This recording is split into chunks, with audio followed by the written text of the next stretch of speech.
Добрый дзень. 5 ліпеня, нядзеля. На канале Нехта Плюс падводзім вынікі тыдня і гаворым пра падзеі, якія могуць мець найбольшыя наступствы для Беларусі. Галоўнымі тэмамі гэтага тыдня сталі загадкавае знікненне Лукашэнкі са святкавання 3 ліпеня, яго азіяцкае турнэ, рэкордная спёка, новыя сігналы ваеннай эскалацыі вакол Беларусі і чарговыя інфармацыйныя правакацыі Крэмля. Але пачнём з таго, што абмяркоўвалі бадай найбольш. Са здароўя Лукашэнкі.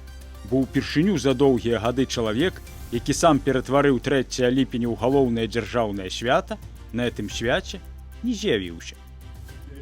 Свята было, а вось Лукашэнкі на ім не было.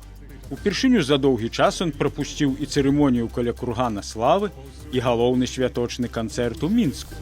Замест яго беларусам перадалі толькі кветкі і зачыталі віншаванне ад прэс-службы. Хоць у ноч на 3 ліпеня Лукашенко ўжо вярнуўся з працяглага замежнага турнэ, выйсці до людзей ён так і не здолеў. Тлумачыць яго адсутнасць давялося дзяржсакратару Рады бяспекі Александру Вольфовичу.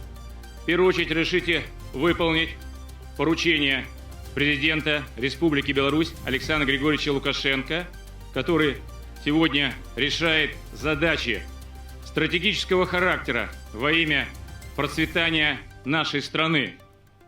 Поздравить всех присутствующих и весь белорусский народ с Днем независимости Республики Беларусь. За адзін тыдзень Лукашенко паспеў сустрэцца з Пуціным на Валдаі, дзе перамовы нечакана расцягнуліся больш, чым на суткі. Потым былі Кітай, Інданезія і М'янма. Але ўжо ў Інданезіі мясцовыя журналісты знялі, як беларускі кіраўнік з вялікай цяжкасцю і кульгаючы спускаўся па трапе самалёта. Ці сапраўды пасля 12 гадзін на пералёту з М'янмы яму проста не хапіла сіл, ці прычына была іншай, пакуль можна толькі здагадвацца. Але факт застаецца фактам. Упершыню галоўнае дзяржаўнае свята краіны прайшло без галоўнага чалавека дзяржавы. Відаць, тым разам у Лукашэнкі атрымаўся не дзень незалежнасці, а сапраўдны дзень залежнасці. Не толькі ад Расеі, але і ад уласнага здароўя. Прэс-служба Лукашэнкі тым часам паведаміла, што з Днём незалежнасці яго павіншавалі кіраўнікі больш як 100 краінаў свету. Сярод іх былі і дзейны прэзідэнт Казахстана Касым-Жомарт Такаеў і яго папярэднік Нурсултан Назарбаеў. Але калі паглядзець на адносіны Лукашэнкі і Такаева, цяжка сказаць, што паміж імі ёсць асабістая сімпатыя. Пра гэта мы пагаварылі з казахстанскай журналісткай, заснавальніцай медыапраекта «Басе» Натальей Садыкавай. Лукашенко стал очень токсичной фигурой после того, как он подавил зверские протесты в Беларуси. Он стал токсичной фигурой не только для Запада, но вы видите, что и Токаев пытается от него дистанцироваться. И когда мы все помним вот этот вот унизительный такой момент для Лукашенко, когда он предложил Токаеву публично войти в союз с Россией и Беларусью, а Токаев сказал ему в ответ, что он оценил эту шутку. На самом деле это был такой дипломатический ход.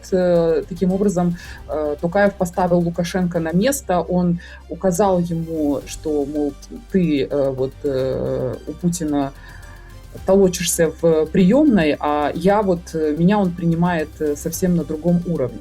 Цікавае назіранне. Яшчэ некалькі гадоў таму Лукашенко любіў паказаць сябе ледзь не старэйшым братам для лідараў былога СССР. Але пасля 2020 года і асабліва пасля паўнамаштабнай вайны ва ўкраіне многія нават аўтарытарныя кіраўнікі стараюцца трымацца ад яго на пэўнай адлегласці. І такая, відаць, адзін з іх. Вяртаемся ў пачатак тыдня. Калі пасля больш чым сутак закрытых перамоваў з Пуціным на Валдаі, самалёт Лукашэнкі нечакана ўзяў курс не на Мінск, а на Пекін. Замест вяртання дадому Лукашенко адправіўся ў працяглае азіяцкае турнэ. Афіцыйна ўсё патлумачылі загадзя запланаванымі дзяржаўнымі візітамі. Але самога Лукашэнку доўгі час нават не паказвалі. Апраўдвацца давялося кіраўніку яго адміністрацыі Дмітрыю Крутому. По поводу длительной командировки президента, действительно, эти визиты готовились много месяцев, некоторые с конца прошлого года, поэтому нашим лидерам было принято уже давно решение посетить ряд стран Юго-Восточной Азии, с которыми у нас наметились очень хорошие проекты, на самом деле, на десятки миллионов долларов, и это проекты президентского уровня и темы президентского уровня, поэтому не нужно раздувать сенсацию там, где ее нет. Идет абсолютно обычная, планомерная, очень скрупулезная работа. Што адбывалася за зачыненымі дзвярымі на Валдаі, мы не ведаем дагэтуль, але выглядае ўсё вельмі незвычайна. Ледзь скончыліся перамовы з Пуціным, Лукашенка не стаў вяртацца ў Беларусь, а адразу паляцеў у далёкую Азію. Супадзенне гэта ці не, судзіце самі. Але выглядае так, быццам пасля перамоў з гаспадаром Крамля беларускі кіраўнік вырашыў як мага хутчэй паказаць. Акрамя Масквы ў яго ёсць і іншыя ўплывовыя партнёры. Сі Цзіньпін сустрэчу пачаў з тонка тролінгу госця. 上午好， Доброе утро. 我们这是常见面儿， Часто встречаемся. Не совсем часто, но встречаемся. 没那么经常。 Далей у Кітаі зрабілі выгляд, што не ведаюць, адкуль прыляцеў Лукашенка. 明斯克过来的。 Прямо из Минска. Нет, я летел из Подмосковья сюда. Мы вели переговоры с президентом Путиным, а после этого я летел в Пекин. А вось першы віцэ-прэм'ер Мікалай Снапкоў падаў гэта так, быццам Сі сядзеў і толькі чакаў, калі прыляціць Лукашенка, каб даць яму якую карысную параду. И сегодня, в принципе, тоже была встреча двух глобальных лидеров, двух мудрецов. Праўда, ўзнікае адно пытанне. Калі Лукашенка сапраўды настолькі ўплывовы сусветны лідар, чаму ён пастаянна лётае ў Пекін? А вось Сі Цзіньпін не вельмі спяшаецца ў Мінск па ягоныя парады. Дарэчы, пакуль Лукашенка гасціў у Кітаі, у самым цэнтры Мінска адбыўся адзін з найбуйнейшых пажараў апошніх гадоў. Полымя ахапіла больш за 1000 квадратных метраў даху. А для ацэнкі сітуацыі ратавальнікі выкарыстоўвалі нават беспілотнікі.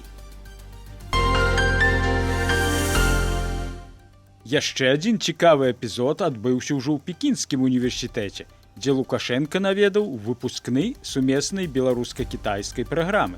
Сярод выпускнікоў быў ягоны малодшы сын Мікалай.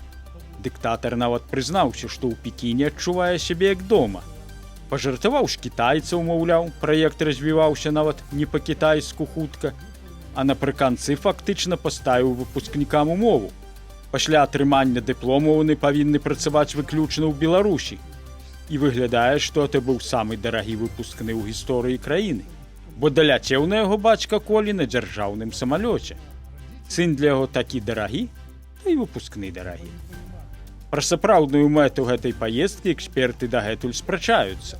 Адны лічаць, што візіт рыхтаваўся загадзя, іншыя мяркуюць, што пасля сустрэчы з Пуціным Лукашенка шукаў падтрымкі ўжо ў Сі Цзіньпіна. А расійскі апозіцыйны палітык Геннадзь Гудкоў прапануе яшчэ адну версію. Конечно, Лукашенко это связной между Путиным и Си Цзиньпином. Тут даже он выполняет эту функцию. Видимо, Путин ему в этом смысле доверяет. За это он ему платит деньги на содержание своего репрессивного аппарата, лукашенковского. Калі это сапраўды так, то гаворка ідзе не пра маленькія сумы. Паводле ацэнак экспертаў, якія прыводзяць Гудкоў, утрыманне лукашэнкаўскіх сілавікоў можа абыходзіцца Крамлю прыкладна ў 18 мільярдаў долараў на год. І, магчыма, менавіта таму Лукашэнку даводзіцца так часта лётаць паміж Масквой і Пекінам. Пасля Пекіну Лукашенка вырашыў не вяртацца дадому і паляцеў яшчэ далей. Наступным пунктам стала Інданезія. Праўда, асаблівай канкрэтыкі ад гэтага візіту не прагучала. Перамовы нагадвалі хутчэй сяброўскую размову на кухні. Калі вам нешта патрэбна, кажыце, мы дапаможам. Я хочу, чтобы вы знали, если мы что-то можем для вас сделать, пожалуйста, мы вас ждем в Беларуси, посмотрите наши производственные компании, наши предприятия. Если вас что-то заинтересует, считайте, что это все реализуемо. Прэс-служба паведаміла пра падпісанне 17 мемарандумаў і дарожнай карты супрацоўніцтва.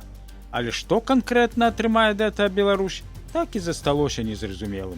Затое, паводле Паўла Латушкі, былі ў Лукашэнкі ў Інданезіі і асабістыя інтарэсы. Этот ларчык открываецца вельмі проста, таму што ў Інданезію заўсёды гадамі пастаўляліся беларускія белазы. І гэта вельмі прыбытковы бізнес. І як мы з вами ведаем, Белпол, здаецца, рабіў расследаванне, да, кантралюе бізнес белазаў на тэрыторыі Расійскай Федэрацыі Дзіма Лукашенка.